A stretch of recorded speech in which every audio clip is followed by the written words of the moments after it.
J'espère que vous allez bien, j'espère que vous vous portez bien, j'espère que tout se passe bien vous, ya Jamaat al-Khair, que tout se passe bien pour vous. Salam alaikum.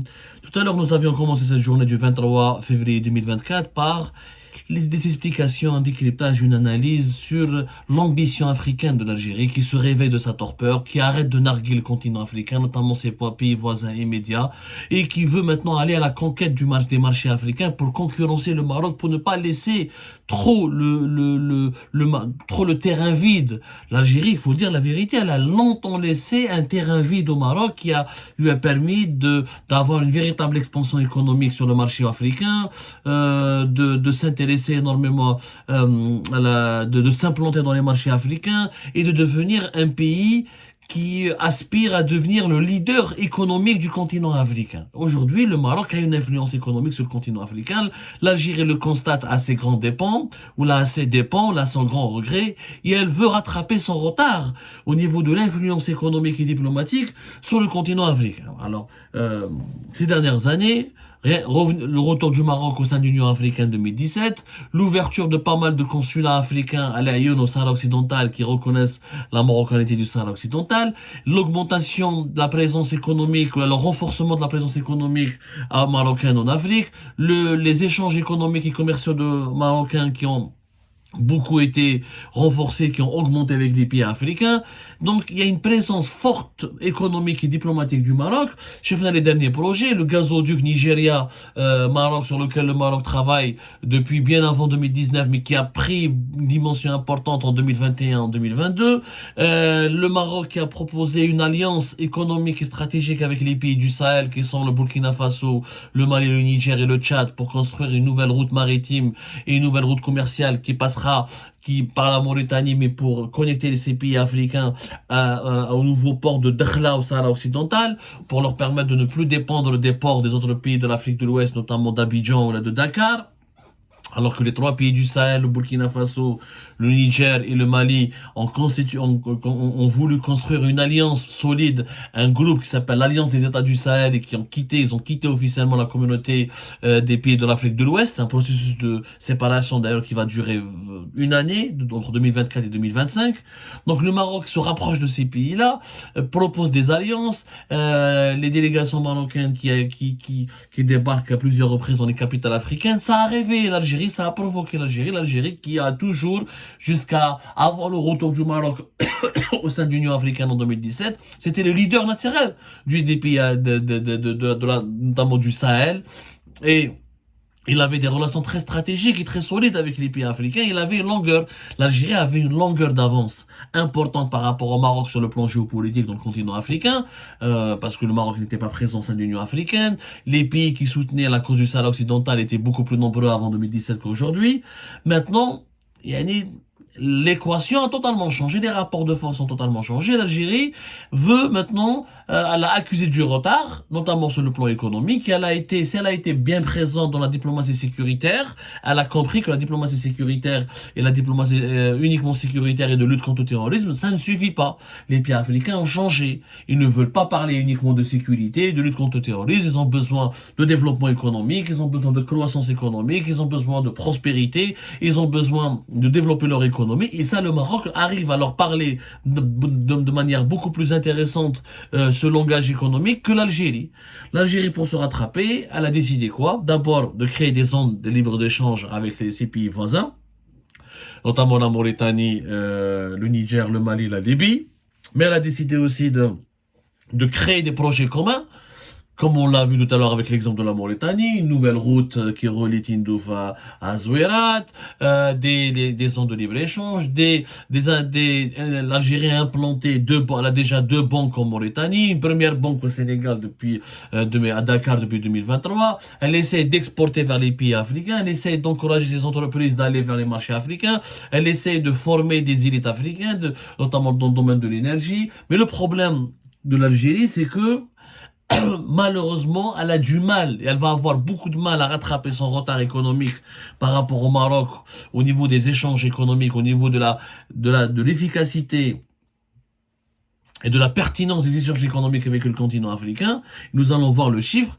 Le Maroc a pris une longueur d'avance parce qu'il a commencé beaucoup plus tôt et parce qu'il a une économie diversifiée. Il a une véritable production industrielle. Ce que l'Algérie n'a pas encore. Prenons les chiffres. Alors, depuis 2022, en pleine crise, en plein conflit algéro-marocain, la crise algéro-marocaine qui a pris une dimension alarmante depuis la rupture des relations diplomatiques en août 2021, et les tensions ont commencé depuis fin décembre 2020 avec la normalisation des relations entre le Maroc et les relations diplomatiques et politiques et militaires même entre le Maroc et Israël. En 2022, le Maroc a exporté par exemple des échanges économiques entre le continent entre le Maroc et avec le reste des pays africains, et entre le Maroc et le continent africain, les échanges économiques ont dépassé les 6 milliards de dollars. 6 milliards de dollars. Et les chiffres sont très significatifs, très éloquents. Le Maroc exporte, mais aussi il importe. C'est vrai que le Maroc, par exemple, on va prendre au niveau de ses exportations, 25% de ses exportations vers les pays africains, c'est des engrais, 8% c'est des poissons, 8,6% c'est des poissons et des crustacés, 5,9% c'est le sucre brut et raffiné, les poissons frais ou la fumée c'est 5%, les fils électriques et les câbles électriques c'est 4%, et les voitures c'est 3,6%. Donc les exportations marocaines vers le continent africain, vers les autres pays africains sont diversifiées. Des engrais, des poissons, des produits alimentaires, des fils électriques, des voitures. C'est essentiellement, si vous l'avez bien remarqué, des produits transformés. Les engrais, c'est un produit industriel transformé. Les voitures, c'est un produit industriel. Les câbles électriques, c'est des produits industriels. Les conserves et les conserves, etc., c'est des produits transformé. Le sucre raffiné, c'est du produit transformé. Donc, les exportations marocaines sont diversifiées. Ces importations, par contre, c'est essentiellement des produits énergétiques. C'est le pétrole 25%, le charbon 5%. Le Maroc importe des dattes, c'est 5% de ses importations par rapport au visa depuis les pays africains, et les matières plastiques 4%, et l'huile de soja 4%. Donc le Maroc importe essentiellement la matière première, à l'exception des dattes, bon, ça reste la matière première aussi, c'est une matière première agricole, et exporte des produits industriels ou des produits transformés. Et le Maroc a une stratégie économique. La différence avec l'Algérie, c'est que le Maroc a une stratégie économique. Il a un document de 46 pages. Vous pouvez lire Stratégie économique marocaine du Maroc en Afrique. C'est un document officiel réalisé par un organisme officiel, l'Institut marocain d'intelligence stratégique, qui t'explique que le Maroc a une véritable stratégie. Et sa stratégie marocaine en Afrique ne date pas d'aujourd'hui. Elle a commencé en 2005-2006. يعني هما ils n'ont pas entendu. يعني احنا في l'Algérie on a beaucoup tardé pour se réveiller. La stratégie marocaine a commencé par les échanges économiques.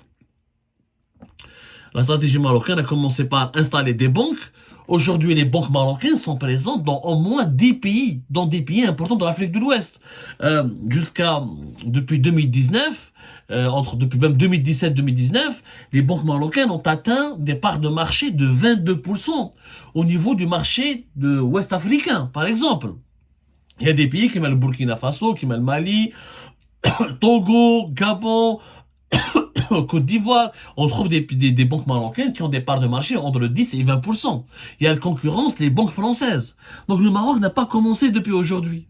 C'est ça ce qu'il faut savoir. Il a commencé bien avant, où il a identifié des filiales. Le Maroc khadem. Et depuis, la stratégie Taouhadi, elle a commencé à être payante. Les chiffres sont les suivants. Par exemple, les exportations marocaines vers le continent africain ont augmenté de 28% en 2021. Ensuite, entre la période 2020 et 2022, les exportations marocaines vers les pays africains ont augmenté de 66%. Et si on remarque, encore une fois, c'est les produits chimiques, les voitures, les produits agroalimentaires transformés et les produits industriels qui dominent les exportations marocaines. C'est pratiquement entre 70% et 83% de la valeur totale des exportations marocaines vers les continents africains. Donc le Maroc a une stratégie. Une stratégie industrielle. Des banques et des exportations diversifiées, il gagne. Les pays africains sont gagnants avec le Maroc parce que lui, il achète aussi. Il achète. Les importations marocaines, par exemple, depuis le continent africain, sont passées de 1,5 milliard de dollars à 2 milliards et demi de dollars durant la période 2020-2022. Donc, il y a les pays africains ils gagnent quelque chose avec le Maroc. Mais l'Algérie, on a bad.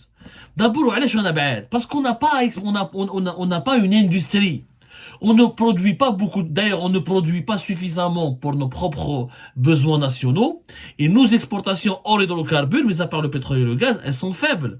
Durant par exemple, 9 premiers mois de l'année 2023, les exportations hors hydrocarbures de toutes les exportations hors hydrocarbures de l'Algérie étaient de 3,8 milliards de dollars. En baisse, alors qu'elles étaient de 4,5 milliards de dollars durant les 9 premiers mois de l'année 2022, et par rapport à la même période. Les 79% de nos exportations hors hydrocarbures, c'est des demi-produits qui sont essentiellement les engrais et le ciment. Surtout les engrais. Quand les prix du gaz a baissé, les prix des engrais ont baissé. Donc on exporte hors pétrole essentiellement des engrais et un peu de ciment.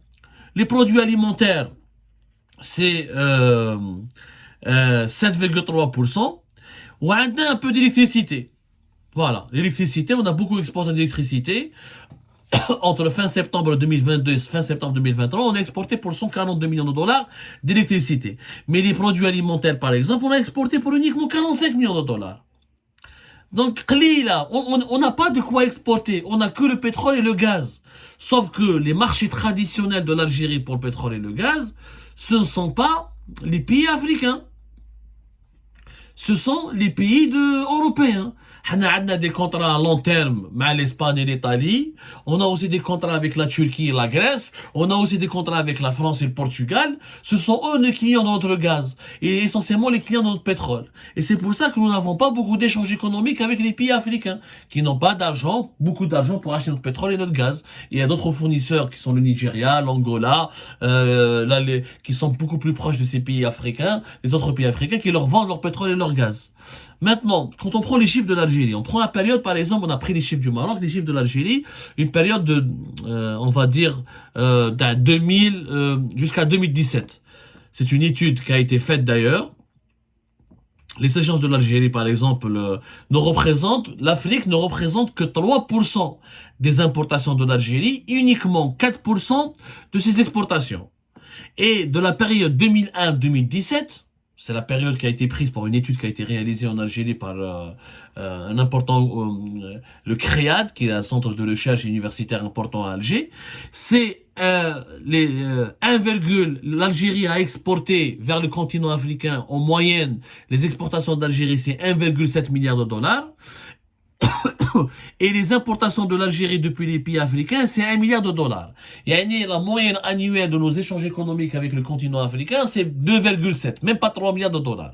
Alors que les échanges économiques du Maroc avec les autres pays africains, c'est plus de 6 milliards de dollars. Donc il y a une grande différence, nous avons un retard. Et le Maroc réalise le double, 2 fois plus d'échanges économiques et commerciaux avec l'Afrique que l'Algérie. Et encore, qui chauffe les échanges économiques les plus importants d'Algérie avec les pays africains, c'est essentiellement les pays de l'Afrique du Nord. Auparavant, c'était la Tunisie, jusqu'à 2021, c'était la Tunisie, le Maroc et l'Égypte. On exportait beaucoup par le Maroc, on leur donnait du gaz, il y avait le gazoduc Maghreb-Europe qui passait, mais depuis la fin du gazoduc Maghreb-Europe en octobre 2021, et depuis la rupture des relations diplomatiques en août 2021, l'Algérie a tourné totalement le dos au Maroc, donc le Maroc n'a pratiquement plus aucun échange, aucune relation économique avec le Maroc. Le pays africain le plus important avec lequel on fait du commerce et on fait de l'économie, et on fait du business plutôt, c'est l'Égypte. L'Égypte, par exemple, pour l'Égypte, mais 99% de nos exportations vers l'Égypte, c'est du pétrole, c'est des hydrocarbures. 99%. ما عندناش une industrie, ما نبيعولهمش حاجة أخرى. Par contre, les importations تاعنا depuis l'Égypte sont plus diversifiées. Les produits industriels, par exemple, 40% des importations de l'Algérie depuis l'Égypte, c'est les préparations alimentaires pour les boissons, c'est le cuivre et les ouvrages en cuivre, c'est les matières pour le plastique et ouvrages en matière plastique. Donc, Je vous les relations que nous avons avec les pays africains sont déséquilibrées. On a que du pétrole et du gaz à offrir. On n'a rien d'autre à offrir. Et comme notre pétrole et notre gaz, et c'est essentiellement pour les pays de l'Union européenne représente presque plus de 60% de nos exportations des hydrocarbures et plus de 50% de nos importations de toutes matières confondues. Donc, on est très lié à l'Europe. Donc, on est tellement lié à l'Europe du point de vue du business qu'on a du mal à trouver des terrains ou à identifier des projets communs avec les pays africains. Pour une raison qui est simple, nous n'avons pas de production nationale, nous n'avons pas d'industrie. Si on veut rivaliser avec le Maroc, il faut faire quoi? Il faut que l'Algérie ait un secteur privé qui arrive à produire. Mais les groupes privés, les patrons, les hommes d'affaires algériens sont en prison, les groupes privés sont déstructurés, des licenciements, ils n'arrivent pas à travailler, ils n'arrivent pas à évoluer dans leur propre pays. Alors que le Maroc a des groupes privés plus dynamiques que les groupes algériens. Ils arrivent à exporter vers les pays africains. Ils arrivent à investir. Le Maroc, depuis 2005-2006, il a commencé à avoir trois importantes banques qui se sont installées à l'étranger. Maintenant, jusqu'à 2019, elles sont présentes dans pas mal de 10 pays africains. On parle de plus de 40 filiales, 3 succursales. Donc, le Maroc s'est préparé, qui a une stratégie basée avec un secteur privé qui est là, avec une économie diversifiée, avec des produits industriels. Qu'est-ce qu'il veut exporter vers les pays africains? Des produits chimiques, des produits électriques, des voitures, des produits mécaniques et des produits alimentaires transformés. Qu'est-ce qu'on va vendre aux pays africains? Ça, c'est beau. On a bien fait. On a fait une zone de libre-échange avec la Mauritanie. Mais on va vendre quoi aux Mauritaniens? Du pétrole et du gaz. Ils n'ont pas assez d'argent pour l'acheter, on a nos clients traditionnels. Et la Mauritanie va avoir du gaz, par exemple. La Libye, on va leur vendre quoi? Le Niger et le Mali, on va leur vendre quoi? Parce qu'on n'a pas une production faible. On a déjà les climatiseurs, les produits électroménagers, les voitures, déjà, nous, on veut acheter des voitures. Déjà, en Algérie, il n'y a pas de voitures. Déjà, on a cassé l'industrie du montage et de l'assemblage des produits électroniques. Pour les frigos, pour les machines à laver, etc. Avant le régime de Bouteflika, on avait des groupes privés qui étaient plus ou moins solides ou qui étaient promis un avenir solide s'ils avaient amélioré leur management. Et on aurait pu constituer des filiales industrielles qu'on aurait pu développer pour pouvoir exporter vers les pays africains. Mais donc là, nous avons beaucoup de retard à rattraper. Franchement, par rapport au Maroc, nous avons énormément de retard. Et ce retard, il doit être rattrapé par l'investissement, la libération de l'initiative et le secteur privé. Il faut que le secteur privé en Algérie se libère. Il faut arrêter de mettre en prison les hommes d'affaires algériens. Il faut les accompagner, les punir quand ils font des erreurs, mais les aider quand ils ont besoin. Il faut leur donner des crédits, il faut leur donner un climat d'affaires sain. Il faut arrêter de leur mettre des lois à leur redressement fiscal, interdiction d'importer la matière première, interdiction de récupérer ou de transférer leur argent à l'étranger, interdiction de bénéficier de l'expertise étrangère. Quand ils veulent avoir des partenaires étrangers, c'est hyper compliqué. Il faut absolument que le pays s'appuie sur le secteur privé. Les monopoles, beaucoup de groupes privés en Algérie ne peuvent pas investir dans pas mal de secteurs qui m'a Internet, il y a le monopole d'Algérie Télécom, le secteur aérien, le monopole d'Air Algérie, etc. Lever les logiques de monopole. Tant que nous n'avons pas une production industrielle sérieuse, nous n'avons pas un secteur privé solide, l'Algérie ne pourra pas concurrencer le Maroc sur le continent africain. On ne peut pas concurrencer. En économie, il n'y a pas de slogan. On n'est pas dans l'idéologie. Il faut avoir des entreprises qui peuvent exporter. Pour pouvoir exporter, il faut savoir produire, satisfaire le marché local et ensuite produire. Pour produire, il faut maîtriser l'industrie, il faut avoir une chaîne de valeur, il faut avoir un environnement économique, il faut avoir des investissements. Donc c'est tout un processus. Mais on ne peut pas sauter les étapes, on ne peut pas venir du jour au lendemain, aller dès des ans des libres d'échange, ouvre des banques étatiques algériennes à l'étranger et on va concurrencer le Maroc. Ça ne se passe pas comme ça. Ça se passe pas comme ça. C'est du travail. C'est un travail, il faut de la croissance économique et il faut une production nationale diversifiée et forte.